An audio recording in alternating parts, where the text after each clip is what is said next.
Dilsukh Nagar bomb పేలుళ్ల కేసులో నిందితుడు మృతి చెందాడు. ఇండియన్ ముజాహిదీన్ ఉగ్రవాద సంస్థకు చెందిన సయ్యద్ మక్బూల్ అనారోగ్యంతో గాంధీ ఆసుపత్రిలో చికిత్స పొందుతూ చనిపోయాడు. దీంతో గాంధీ మార్చరీలో సయ్యద్ మక్బూల్ మృతదేహానికి పోస్టుమార్టం పూర్తి చేశారు.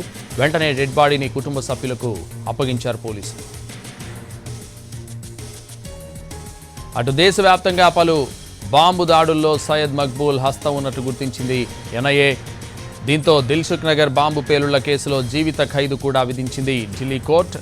అటు ట్రాన్సిట్ వారెంట్పై సయ్యద్ మక్బూల్ను ఢిల్లీ నుంచి హైదరాబాద్కు తీసుకొచ్చి చెర్లపల్లి జైల్లో ఉంచారు పోలీసులు.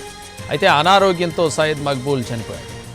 దిల్సుఖ్ నగర్ బాంబు పేలుళ్ల కేసులో నిందితుడు మృతి చెందాడు. ఇండియన్ ముజాహిదీన్ ఉగ్రవాద సంస్థకు చెందిన సయ్యద్ మక్బూల్ అనారోగ్యంతో గాంధీ ఆసుపత్రిలో చికిత్స పొందుతూ చనిపోయాడు. దీంతో గాంధీ మార్చరీలో సయ్యద్ మక్బూల్ మృతదేహానికి పోస్టుమార్టం పూర్తి చేశారు. వెంటనే డెడ్ బాడీని కుటుంబ సభ్యులకు అప్పగించారు పోలీసులు.